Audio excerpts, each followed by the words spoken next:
السلام علیکم۔ آج ہم بات کریں گے Plato promotes communism in the republic.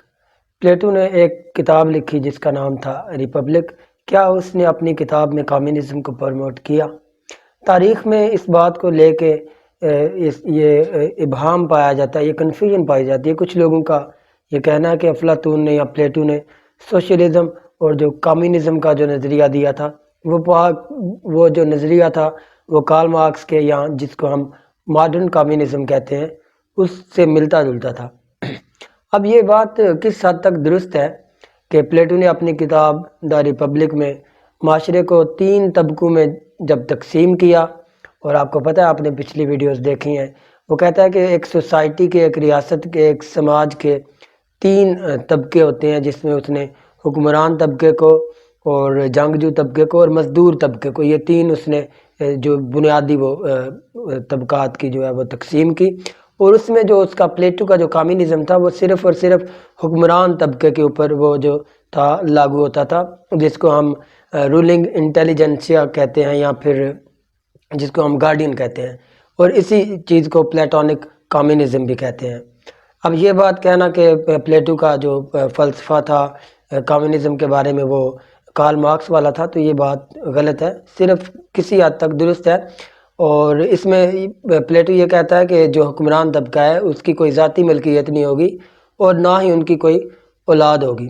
اگر ان کی کوئی اولاد ہو بھی جاتی ہے تو ریاست بچوں کو ان کی ماؤں سے لے کے خود ان کی دیکھ بھال کرے گی۔ اور اس طرح سے افلاطون کا یہ نظریہ کسی حد تک پائتھاگورس سے ملتا جلتا ہے۔ ایسا نہیں ہے کہ پلیٹو نے یہ پہلی دفعہ اس قسم کا نظریہ پیش کیا تھا، اس سے پہلے بھی جو پلیٹو سے پہلے جو تاریخ میں فلاسفر گزرے ہیں انہوں نے بھی یہ نظریہ پیش کیا، جیسے کہ پائتھاگورس اور بھی ہیراٹوڈس وغیرہ ہیں۔ تو یہاں یہ بات ذہن میں آپ ضرور رکھیے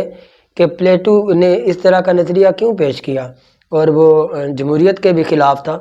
آپ کو پتہ ہے کہ جو سوکریٹس تھا وہ پلیٹو کا استاد تھا، اور اس کو ایتھنز کے اندر جمہوری ایک ریاست تھی، اس وقت سوکریٹس کو سزا دی گئی، سوکریٹس کو زہر کا پیالہ پینا پڑا۔ اور یہ بات سب جانتے ہیں کہ افلاطون جو تھا وہ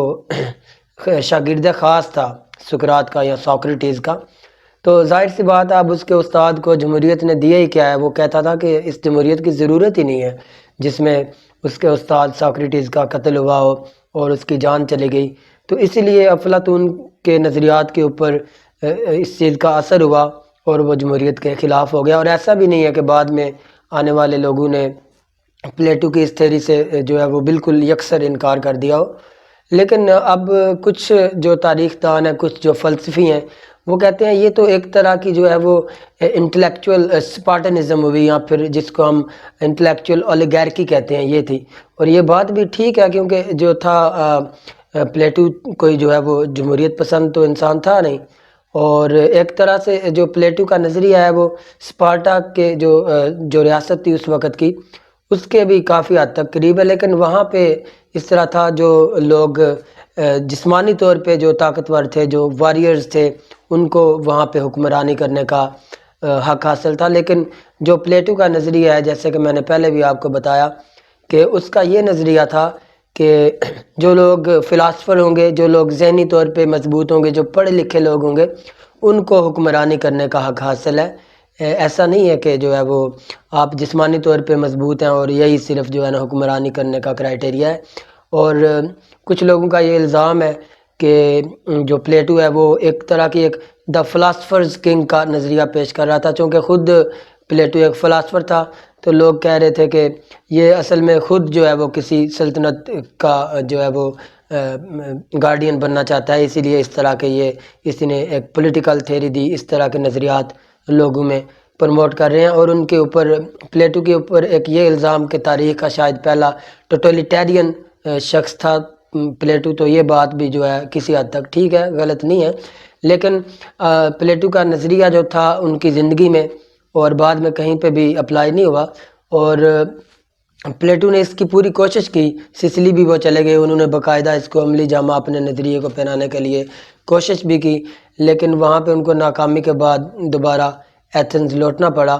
اور اپنی جان بچا کے وہ دوبارہ ایتھنز آ گئے۔ اور انہوں نے آ کے واپس سے ایک اور کتاب لکھی جس کا نام تھا دا لا، یعنی کہ رول آف لا ہونا چاہیے، اور جو ہے وہ اسٹیٹ کے اندر جو ہے نا قانون ہونا چاہیے۔ تو یعنی کہ کچھ لوگ کہتے ہیں کہ یہ ایک قسم کا کمپرومائز تھا، جب پلیٹو نے سوچا کہ ان کی یہ پولیٹیکل تھیوری تو کہیں پہ لاگو ہوتی ہوئی نظر نہیں آتی، تو انہوں نے یہ اپنی کتاب دا لا میں اس طرح کے جو ہے وہ قانونی جو ہے وہ پیچیدگیاں اور ایک ریاست کے اندر قانون کیسا ہوگا، رول آف لا کیسا ہوگا، یہ دی۔ لیکن ان ساری باتوں کی وجہ سے پلیٹو کی اس اہمیت سے انکار نہیں کیا جا سکتا کہ پلیٹو ہی وہ پہلے شخص ہیں جنہوں نے تھیوری آف نالج دی، پہلی پولیٹیکل تھیوری دی، اور انہوں نے جو ہے وہ پہلی سائیکولوجیکلی تھیوری دی۔ اور اس طرح سے ایک اور ویسٹرن فلسفی ہیں، ریاضی دان بھی تھے اور وہ خود بھی فلسفی ہیں، جن کا نام تھا الفریڈ وائٹ۔ وہ کہتے ہیں کہ پلیٹو چونکہ ان کی ساری جو ہے وہ نظریات تو جو ہے وہ آج کی تاریخ میں اور آج کے زمانے میں درست نہیں سمجھے جاتے۔ اب اس کا مطلب یہ نہیں کہ افلاطون ہے تو اتنا بڑا فلاسفر ہے تو وہ ٹھیک ہی کہہ رہا ہوگا، لیکن ان کا یہ کہنا ہے الفریڈ وائٹ نائٹ کا، وہ کہتے ہیں کہ پلیٹو کا جتنا بھی فلسفہ ہے یورپ میں بعد میں جتنا بھی فلسفہ لکھا گیا وہ صرف اور صرف پلیٹو کے فلسفے کا فٹ نوٹ ہے، یعنی کہ اس کا چربہ ہے۔ جس کسی بھی فلاسفر نے لکھا اس نے یا تو پھر جو ہے وہ پلیٹو کی جو تھیریز تھیں ان کو سچ ثابت کرنے کے بارے میں لکھا یا ان کو رد کرنے کے بارے میں لکھا۔ تو بہرحال یہ جو ایک متھ پائی جاتی ہے کہ پلیٹو جو ہے وہ کمیونزم کا جو ہے وہ بانی تھا یا کمیونزم اس نے پروموٹ کی، یہ بات صرف ایک حد تک درست ہے کہ وہ صرف اور صرف حکمران طبقہ یا اشرافیہ طبقہ کے اوپر یہ کمیونزم لاگو کرنا چاہتا تھا، لوور طبقے کے اوپر یہ کمیونزم اپلائی نہیں ہوتی، جس طرح کارل مارکس اور فریڈرک اینگل نے جس طرح کی کمیونزم ڈیولپ کی۔ شکریہ۔